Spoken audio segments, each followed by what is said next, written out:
Welcome to Fraser 365. I'm Chris Montgomery, and today we're taking a look at the minor prophets of the Old Testament and asking God to speak to us through His Word. Thanks for joining us. Welcome to day 61 of the Minor Prophets. Today we continue our study of Obadiah with a devotion titled, Do Not Gloat. Proverbs chapter 24. Verses 17 and 18 read, Do not rejoice when your enemy falls, and let not your heart be glad when he stumbles, lest the Lord see it and be displeased, and turn away his anger from him. Our text for today is from Obadiah chapter 1, verses 10 through 14. Because of the violence done to your brother Jacob, shame shall cover you, and you shall be cut off forever.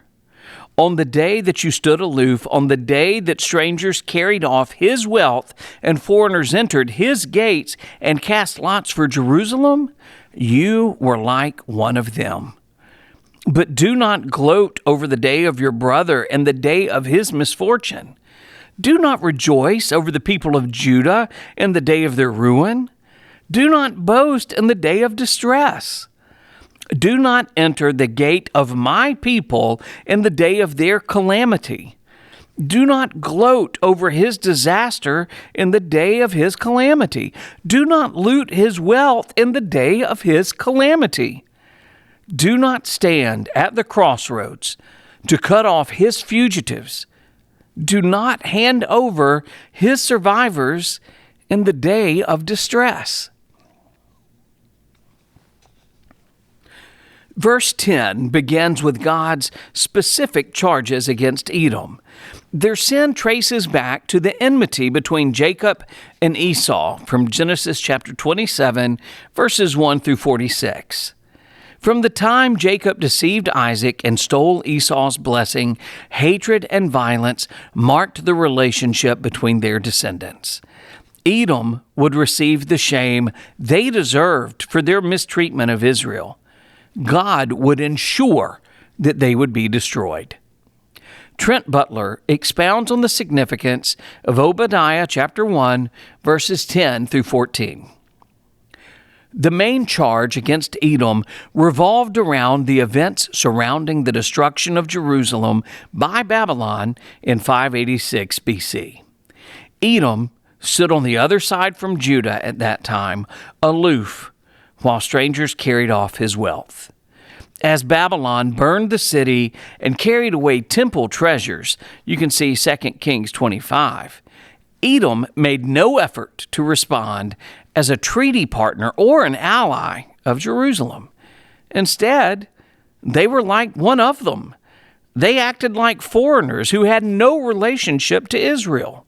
They helped destroy their kinsmen in hopes of financial gain. Obadiah turns to negative imperative verbs to warn Edom of the consequences of their attitudes and actions in verses 12 through 14.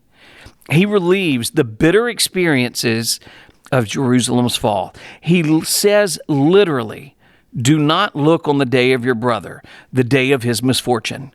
Do not rejoice over the sons of Judah in the day of their destruction, and do not make your mouth great in the day of trouble. Edom should have turned their heads away in horror from Jerusalem and its destruction. Instead, Edom rushed in to find whatever of value that they could carry away. Edom should have joined Jerusalem in mourning and lamentation, but Edom joined Babylon in celebration and rejoicing. Edom should have sat appalled and terrified at the sight of Jerusalem in ruins.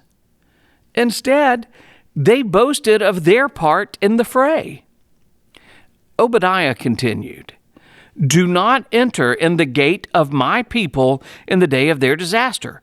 Do not look, even you, on his evil in the day of his disaster. Do not send away his wealth in the day of his disaster.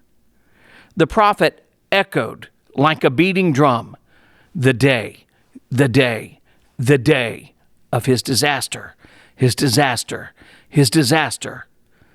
Edom deserved allies who would turn against them because they had turned against Judah in her most helpless moment.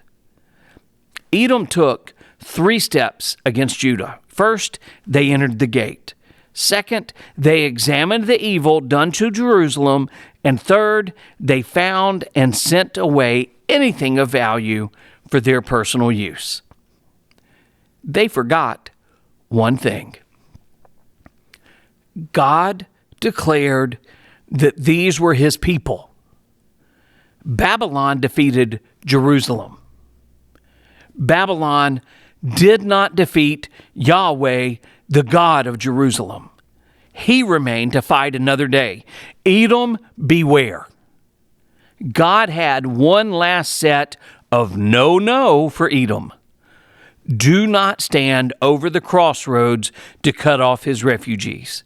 Do not deliver over his survivors in the day of trouble. Edom went one step further down the road to God's wrath. Edom was not content with getting valuables and running home. Edom stood at the highway intersections and captured the few surviving escapees from Judah. Edom participated as a full ally of Babylon, not as a friend, relative, and ally of Jerusalem. In these 5 verses, the word day appears 10 times, accompanied by 8 occurrences of the phrase, do not. On the day of Jerusalem's downfall, Edom pridefully gloated as its relatives suffered. God emphasizes that day because it marks the moment of Edom's great injustice. 8 repeated negative imperatives enforce the conduct that Edom should have displayed. However, Edom disobeyed, and these repeated prohibitions serve as an indictment against them. Some questions to consider. Gloating can be a hidden sin in someone's heart. Have you ever been prone to gloating at someone else's misfortune? In what ways? The word gloat in Obadiah chapter 1 verse 12 conveys the idea of joy, gladness, and rejoicing at the suffering of Israel. What does Edom's gloating say about the evil in their hearts? And finally, the wrath of God is his anger toward sin expressed in the repayment of appropriate vengeance on the guilty. How is God's wrath toward Edom a suitable vengeance? Thank you for joining us. Have a great day.